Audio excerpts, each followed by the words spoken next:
langkah berikutnya di sini adalah terkait dengan proyek dan departemen.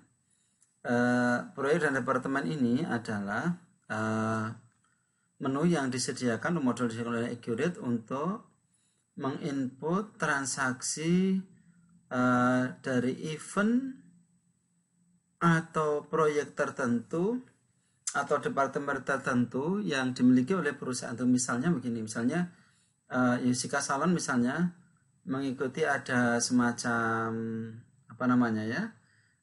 bazar atau pameran tentang salon, kemudian dia ingin mengetahui berapa laba rugi atau laporan keuangan yang diperoleh khusus untuk dari kegiatan bazar atau kegiatan pameran itu.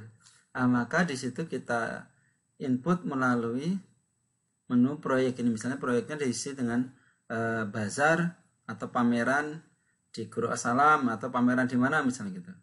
Atau khusus departemen.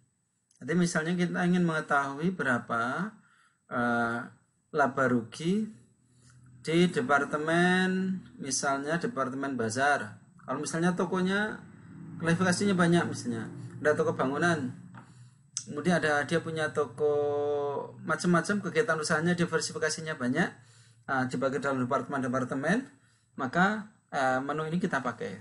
Tapi khusus untuk Yusika Salon ini, karena perusahaannya jasa dan dagang belum banyak aktivitasnya, maka menu proyek ini, departemen ini belum atau tidak kita isi. Dalam hal ini kita skip ya, klik lanjut. Nah, langkah selanjutnya adalah terkait dengan setup persediaan. Setup persediaan di sini, persediaan itu meliputi setup gudang. Di dalam gudang ada gudang dan kategori barang. Gudang terkait dengan berapa jenis atau jumlah gudang dan spesifikasinya yang dimiliki oleh perusahaan itu. Jika perusahaan itu tidak memiliki pemisahan gudang, maka kita biarkan saja gudangnya itu center.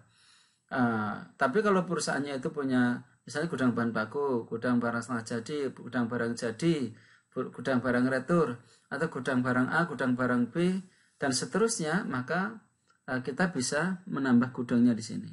Di sini ada nama gudang, keterangan gudang itu fungsinya apa, kemudian penanggung jawabnya siapa. Kemudian kategori barang. Kategori barang itu terkait dengan pengklasifikasian jenis barang.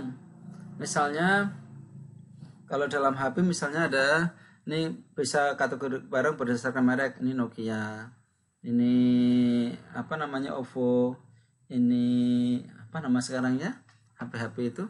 Atau misalnya di dalam toko bangunan misalnya ini pasir, besi, semen, paku, dan sejenisnya. Atau di toko mall misalnya ini kategori sabun cuci, kategori sabun mandi, kategori parfum, kategori makanan, kategori bazar, dan seterusnya. Ini kategori. Untuk kasus Yusika Salon tidak ada pengkategorian barang, maka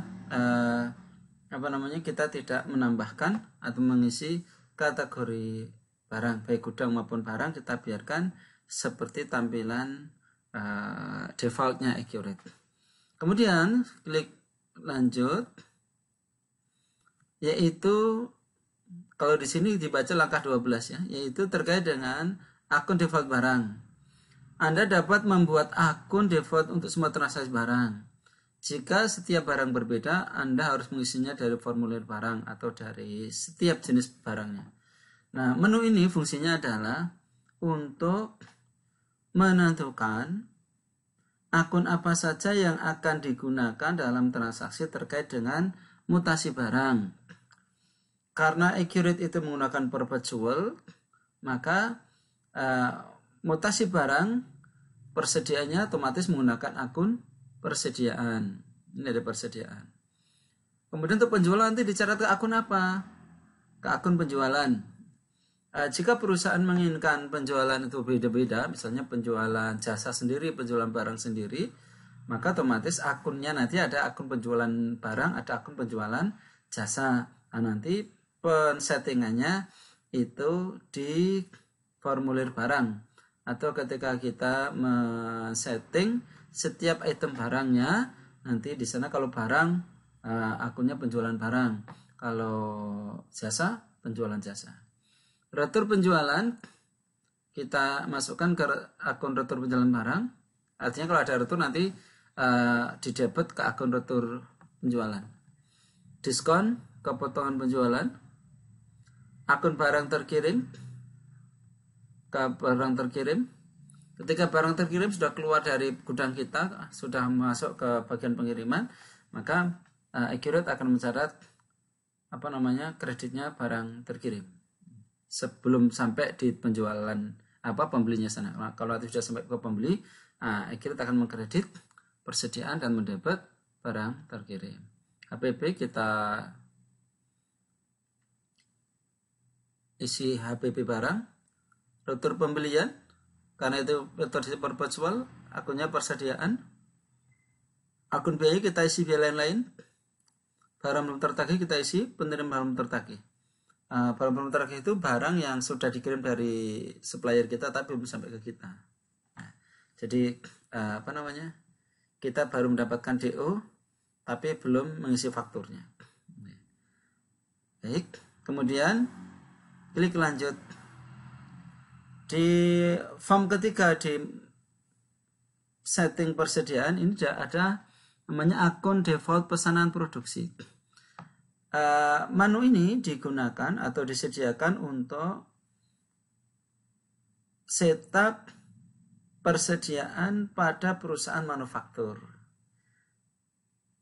Misalnya itu persediaan proses menggunakan akun apa, selisih antara biaya aktual dengan standarnya, akunnya apa, kemudian akun beban conversionnya atau beban gaji biaya tenaga kerja langsungnya pakai akun apa, itu ada di sini. Nah, karena perusahaan yang kita setup sekarang adalah masih perusahaan jasa dagang, bukan perusahaan manufaktur, maka di sini kita skip, kita klik lanjut. Kemudian yang keempat adalah kita akan melakukan setup metode biaya atau metode pencatatan persediaan. Accurate menggunakan sistem perpetual. Sebelum mengisi barang, Anda isi dulu metodenya. Tapi ingat, sekali sudah dipilih, maka metode tidak dapat diubah. Nah, maka ketika hal ini kita harus tahu apa metode persediaannya. Apa metode persediaannya? Di dalam soal kita lihat, nanti bisa dibuka di soalnya. Metode persediaannya adalah metode rata-rata. Metode rata-rata. Maka kita klik metodenya metode rata-rata. Ini sudah defaultnya. Kalau nanti dia FIFO. Nah, perhatian, metode ini tidak dapat diganti setelah Anda melakukan transaksi.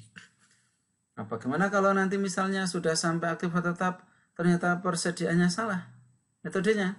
Maka kita harus menghapus dulu semua inputan terkait dengan aktif tetap, kemudian inputan terkait dengan barang-barang dan jasa yang sudah diinputkan, baru kita bisa mengedit di sini. Maka daripada ribet, pastikan waktu mengisi metode biaya ini metodenya sudah tepat. Klik lanjut.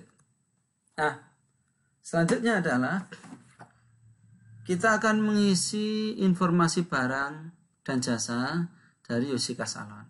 Karena Yosika Salon itu perusahaan jasa sekaligus dagang, maka nanti kita akan mengisinya 2 kali, yaitu mengisikan berupa barang dan jasa. Maka tabel Excel-nya juga ada 2 kan? Ada daftar barang. Nanti setelah selesai, baru kemudian kita menginput daftar jasa. Nah, daftar barang ada daftar Excel-nya sendiri, daftar jasa juga ada Excel-nya sendiri. Nah, di sini kita lihat mana. Ini daftar barangnya. Ini ada daftar Excel-nya. Ini daftar jasanya. Ini juga Excel-nya. Baik. Selanjutnya kita input dulu barangnya. Kita klik impor dari berkas. Klik folder. Sudah mengarah ke data eksklusif salon. Ganti tipe filenya Excel. Kita ambil daftar barang. Klik di daftar barang. Lalu klik open. Setelah itu klik ambil data atau ekstrak data. Nah, hasil ekstrak datanya sudah muncul di data sumber. Hapus baris pertama di data sumber, jangan lupa. Kenapa dihapus? Karena baris pertama ini tidak kita impor. Yang kita impor adalah nama barangnya.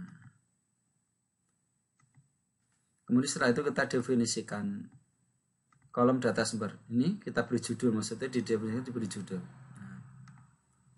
Nomor barang ke nomor barang, deskripsi barang ke deskripsi barang, KTS itu kuantitas, unit 1 ke unit 1, unit itu maksudnya satuan barangnya itu.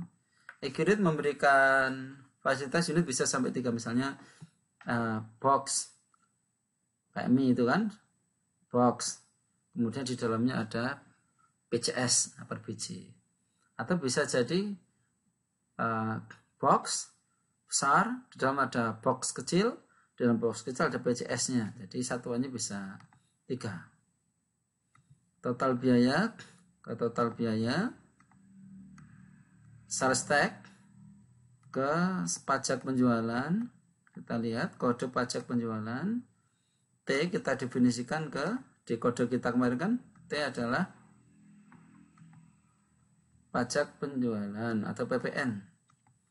Purchase tax kita definisikan ke purchase tax, kode pajak ada pembelian,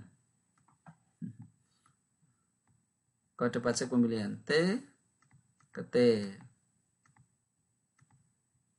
Tipe persediaan kita masukkan ke tipe persediaan, persediaan ke persediaan, ke barang jadi.